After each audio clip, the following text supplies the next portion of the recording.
Conforto, who had a rough go of it last year, comes into camp looking pretty good. He's hit 2 home runs. He had a 5-hit weekend over the weekend in the spring training games. What in terms of the difficulty that he's putting on the Mets does it look like in terms of them making the decision about whether he's going to make the big league roster? Yeah, I asked Michael yesterday if he plans on hitting 700 for the whole spring, because it would be pretty tough to keep him off the roster if he does. And he laughed, of course, and said probably not. But the fact of the matter is, through spring training games, he's starting to make a case for himself. And we'll see what the numbers look like in 2 weeks, in 4 weeks. And we'll see what his swing looks like in 2 weeks and 4 weeks, because he's had hot streaks like this before. But he's one of the very few players on this team which looks exactly like the team the Mets had last year. He's one of the very few players here in spring that actually has a chance to make his way onto the roster and to win a spot. There aren't a lot of competitions, but Michael Conforto can be that guy. He can be that guy in a backup outfielder role, or if Lucas Duda's injury lingers, a back injury, and no one really knows what's going to happen with that, he can be that guy in right field, and the Mets will move Jay Bruce to first base, and there's a spot for everyone. But right now, he just has to hit.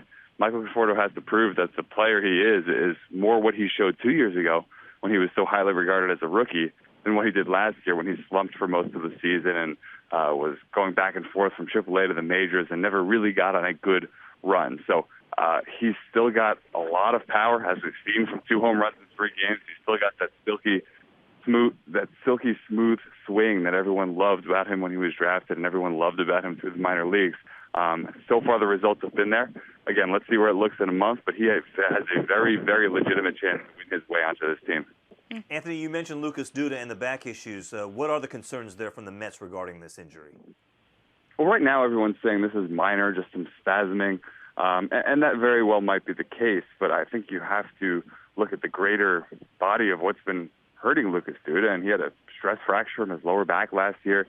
He has had back issues now throughout the past couple of years of his career. So when it's February 27th and one of your regular players has a recurring back issue and it's cropping up already, you have to raise an eyebrow and say, well, is this something that's really going to linger? I think it's a definite concern. It's a concern enough that the Mets have already started putting Jay Bruce in first base during morning workouts. He's been working on just taking some ground balls there for now, but ultimately he's talking about working on his footwork, working on defensive drills and positioning and all that type of stuff, because this is a contingency plan the Mets feel they need. This is a roster that, while there's a lot of versatility on it and there's a lot of guys who can play multiple positions, that's not really the case at first base. They don't have a great backup plan there. Wilmer Flores, who is the primary backup, is more of a right-handed platoon guy. So if if Lucas Duda goes down for any extended period of time, the Mets need to cover themselves. They're looking at doing that now, and I think it's an indication of, again, Lucas Duda's history with this back issue, with back issues in general, and just saying that, hey, if this guy does miss time, and that's a distinct possibility, we've got to cover ourselves.